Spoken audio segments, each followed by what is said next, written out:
Hi all, I'm here to talk about the design decisions and some of the general thoughts and process behind my creation of this marble track, the ThunderZone. Admittedly, I think this is probably the worst of all of the tracks of this type in this series that I've created, but for completeness sake, I figured I'd want to talk about it here. And now again, like the previous tracks, this was built during early access when I was in high school, and this was the third one I made. So some of my skills that I have and some of my design thoughts are not all the way there that are present in some of my later tracks, but I think it's still interesting to talk about this one and maybe some of the failures it has, and also some of the successes, of course, because those are still there. And the number one success, I think, is the aesthetic that I have going on. It's got a very convincing, in my opinion, THUNDERSTORM type appearance with these like metal tracks and lightning bolts and this Thunderbolt logo, some of the lights. This is themed to the Yellow's Marble Runs team, the Thunderbolts, who are, of course, my favorite team from that channel. And I just like the electric vibe of this track. The update that this was created after, I believe, was the one that added these lights, as well as the Halloween decorations, including these lanterns that you see here. So that's kind of some of the idea behind including these features, is that I wanted to play around with them for the first time, but I think it worked out pretty well. So let's get into the vibe of this track. Now you can see the starting line is at the top of the track rather than the bottom like on the previous two, and there are some advantages to this. The race is exciting from the very start, but also you have some downtime where the marbles hit this elevator but they haven't crossed the finish line yet, which is not my favorite. There's no super clean solution. If you have an elevator like this, the real way to do it is to not have a ladder type elevator at all and instead have a booster elevator like you saw on my new versions of Dune Canyon Stadium, which that revision was made in college, not in high school, when I believe I'm better at designing tracks now than I was then. Now you can see this first element here, it's already kind of clearly problematic where these tires on the track, yeah, they've got marbles stuck on them, and that is a very common sight for any kind of obstacles that you have sitting on the track. Even like a tiny nail or whatever, a marble can totally get stuck on it.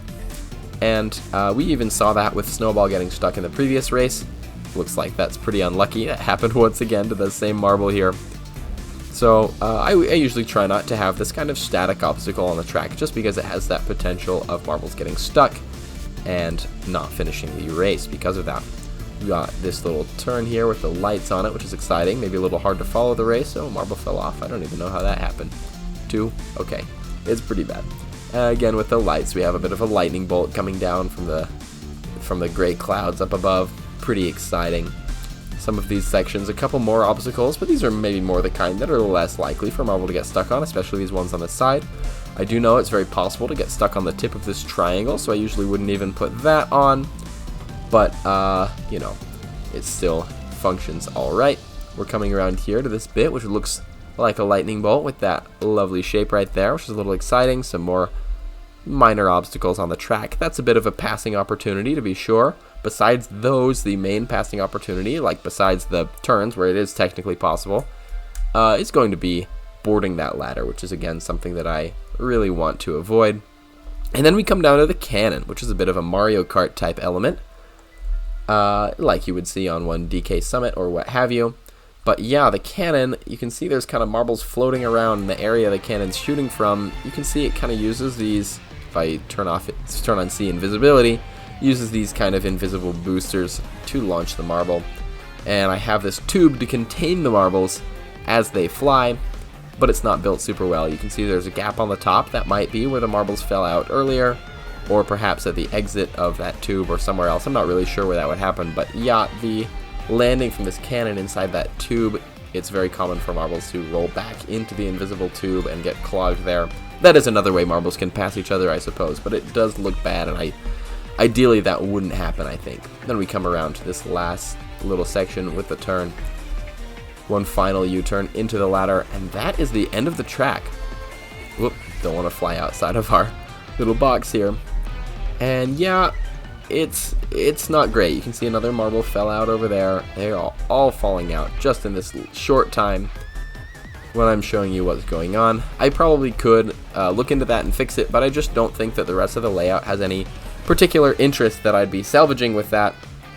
even the most interesting things like the cannon or the lightning bolt shaped track, I don't know, I think they've been done before or are not really that valuable.